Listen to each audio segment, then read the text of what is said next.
Direktorat Informasi dan Komunikasi Polhukam Kementerian Komunikasi dan Informatika Republik Indonesia bekerja sama dengan Ikatan Mahasiswa Setanah Papua dan CNBC Indonesia menggelar bincang virtual bertajuk Katong Papua, Katong Berprestasi pada Sabtu 10 Juli 2021. Kegiatan virtual ini diikuti oleh lebih dari 300 anggota Ikatan Mahasiswa Setanah Papua serta partisipan umum. Dalam kegiatan tersebut, pidato kunci disampaikan Direktur Info Polhukam Bapak Bambang Gunawan yang menekankan pentingnya percepatan pembangunan di Provinsi Papua dan Papua Barat, baik dari segi infrastruktur hingga sumber daya manusia, khususnya para pemuda Papua. Pada tanggal 29 September 2020 tahun lalu, Presiden Jokowi mengeluarkan instruksi Presiden Republik Indonesia Nomor 9 tahun 2020 tentang percepatan pembangunan kesejahteraan di Provinsi Papua dan Provinsi Papua Barat.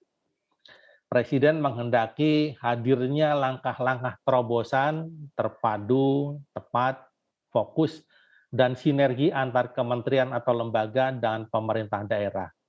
Hal ini semata-mata untuk mewujudkan masyarakat Provinsi Papua dan Provinsi Papua Barat yang maju, sejahtera, damai, dan bermartabat sebagai bagian dari Negara Kesatuan Republik Indonesia. Dalam hal pendekatan pembangunan, Presiden menghendaki penggunaan perspektif sosial budaya, wilayah adat, dan zona ekologis dalam rangka pembangunan berkelanjutan. Selain itu, upaya-upaya pembangunan difokuskan pada orang asli Papua. Dalam bidang komunikasi, informasi teknologi, Presiden menghendaki peningkatan pengelolaan informasi dan komunikasi publik yang terpadu, inovatif, intensif, dan berkeadilan terkait percepatan pembangunan kesejahteraan di Provinsi Papua dan Provinsi Papua Barat. Dalam hal ini Kementerian Kemkominfo menjadi ujung tombak untuk implementasinya.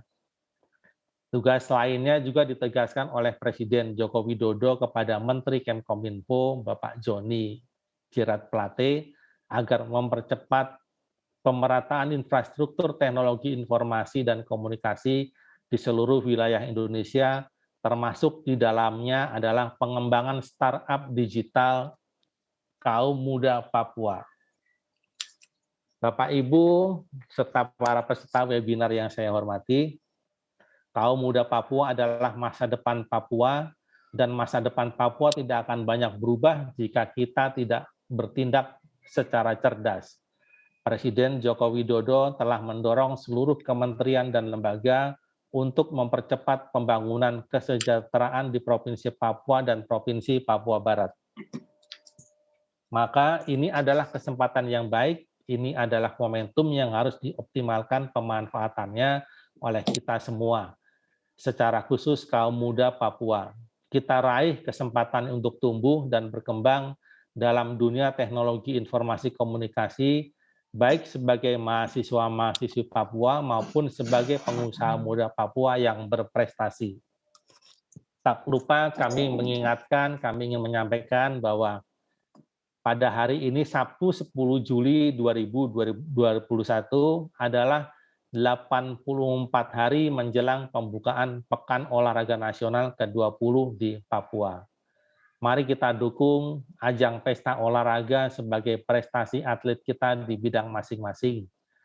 Mari kita mengukir prestasi, kita torehkan capaian kita setinggi-tingginya, kita isi dunia nyata sekaligus dunia maya dengan rasa bangga sebagai orang Papua yang berprestasi. Akhir kata, saya mengucapkan selamat berdiskusi.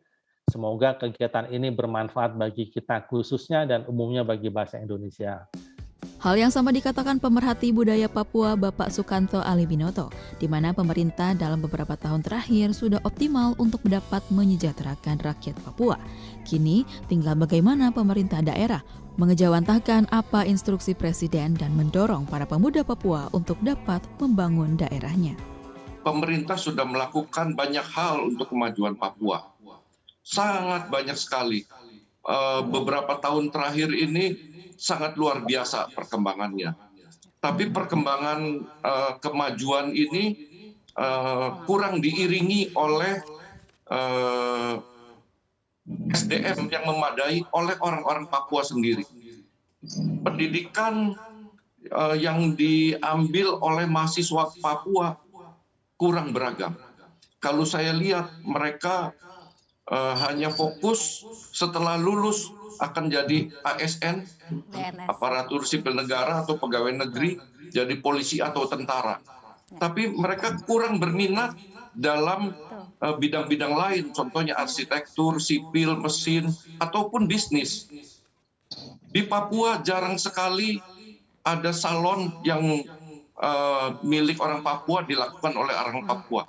Demikian pun restoran. Tidak ada yang dilakukan oleh orang Papua, pemiliknya orang Papua, kokinya orang Papua. Jadi kurang beragam. Pendidikan ini bisa formal, bisa non-formal. Tidak semua masyarakat Papua butuh ijazah. Yang di pedalaman-pedalaman butuhnya skill, bukan butuh ijazah. Mereka butuh skill untuk hidup sehari-hari. Ini yang kurang diperhatikan oleh pemerintah pusat dan pemerintah daerah, dan kita sebagai orang luar yang tahu keadaan apa yang dibutuhkan oleh masyarakat Papua. Pendapat lain disampaikan stand-up komedian asal Papua Mamat Al-Katiri yang menyebut selama ini pemuda Papua belum bisa memberikan prestasi yang maksimal di berbagai bidang dikarenakan akses yang masih terbatas di masa lalu. Namun, Mamat yakin era digital saat ini akan melahirkan pemuda-pemuda Papua berprestasi di berbagai bidang baru. Kita tidak bisa melihat bahwa pemuda Papua itu akan berhasil di bidang-bidang yang lain di saat ini. Kenapa? Karena yang saat ini kita ini itu mencontohkan orang-orang di 10 tahun atau 20 tahun sebelum kita. Jadi ketika kita mencontohkan, ya di sana yang terbuka hanya PNS, kita melihat saudara kita jadi polisi, kita melihat saudara kita jadi PNS, kita melihat teman-teman kita menjadi perawat misalnya. Hal-hal itulah yang kita geluti. Makanya 10 tahun ke depan, 20 tahun ke depan baru kita bisa menilai ini. Saat ini berhasil enggak apa yang dilakukan oleh pemerintah dengan membuka, menyekolahkan, dengan misalnya mungkin Pak Sukanto tidak tahu PUBG games yang sekarang disukai oleh anak-anak, atau Free Fire misalnya, itu yang juara anak-anak dari Papua. Dalam bidang teknologi itu misalnya dalam hal yang maju, karena mereka melihat perkembangan beberapa ini. Orang Papua itu selalu mengikuti apa yang ada di depan mata mereka. Kita sangat natural begitu. Saya pun hidup dengan suka mendengar Mr. Chico misalnya, seorang mob asal Papua ya, almarhum ya. Sehingga saya suka komedi, sehingga saya lihat di TV komedi, referensi komedi saya di nasional, ada si A, si B, si C, kemudian saya menggeluti itu. Mungkin adik-adik yang besok-besok akan terpacu juga, oh games udah, mungkin bisa jadi komika, alhamdulillah, dan bisa jadi yang lainnya gitu. Karena orang Papua itu sangat sedikit, inilah kegagalan pemerintah, saya tidak bilang pemerintah saat ini, maksudnya di masa lalu, yaitu membuka seluas-luasnya mimpi anak-anak Papua. Dulu saya juga pengen jadi bosa losa Pak, kalau ditanya. Mungkin om saya pengen jadi bapaknya kakak Putri, Rulinere gitu, Pak Rulinere. Karena yang kita lihat selama ini di depan mata kita ya itu. Jadi ya memang terbatas apa-apa yang kita lihat di sana, sehingga kita pengen jadi itu. Soalnya cita-cita ini kan apa yang kita lihat, kita pengen, kita ingin jalani, itulah mungkin yang sebelum-sebelumnya tidak terpikirkan. Tapi sekarang dengan era digital, anak-anak Papua itu bisa melihat apapun. Bisa melihat di luar negeri ada apa, ada profesi seperti apa, sehingga sekarang saya lihat lumayan banyak kok yang bergerak di misalnya game, di bidang komedi juga banyak. Kemudian arsitek, tadi Bapak bilang belum pernah lihat, di Fakfak ada 2 orang arsitek asli Fakfak. Beberapa bidang sudah mulai terbuka dengan era digital saat ini yang mereka bisa melihat segalanya. Tak ketinggalan, Ketua IMASEPA Bandung Jawa Barat Yudas Paragaya turut menambahkan bahwa dukungan teman-teman mahasiswa non-Papua menjadi semangat tersendiri bagi mahasiswa Papua yang menempuh studi dan merantau ke luar Papua.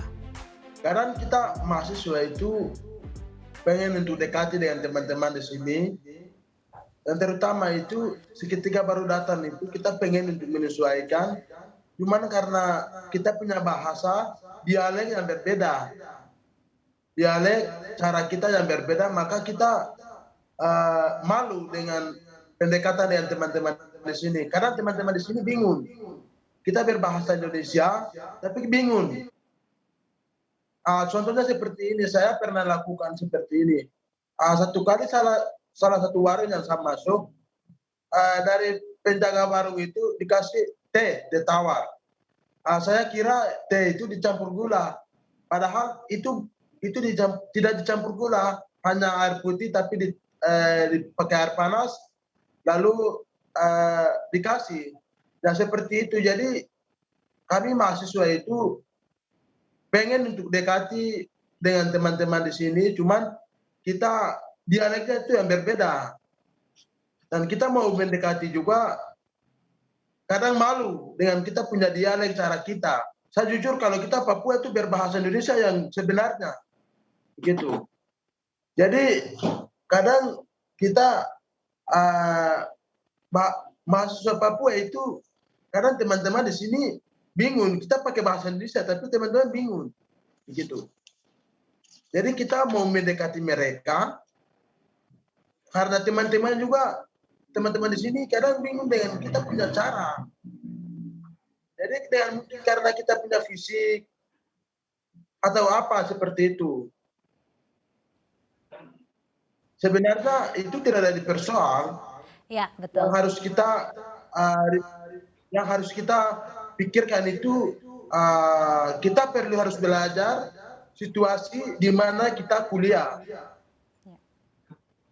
Nah, dan teman-teman di sini juga perlu belajar sebenarnya Papua yang sebenarnya seperti apa. Itu harus belajar juga. Bincang-bincang Katong Papua Katong berprestasi ini kemudian ditutup dengan closing statement dari para narasumber yang penting dan lugas. Saya menghimbau kepada adik-adik mahasiswa untuk membangun Papua, untuk lebih keras memikirkan Papua. Kita harus jika memerlukan sinergi dengan pihak lain, lakukanlah. Apapun untuk pembangunan Papua, kita harus pikirkan dengan baik dan kita lakukan. Kalau tidak saat ini, kalau bukan kalian yang membangun Papua, siapa lagi yang akan membangun Papua? Kalau dari saya, kita harus kalau kita membangun Papua, kita harus belajar kuat, biar kita membangun Papua. Itu solusi saya dari saya. Terima kasih.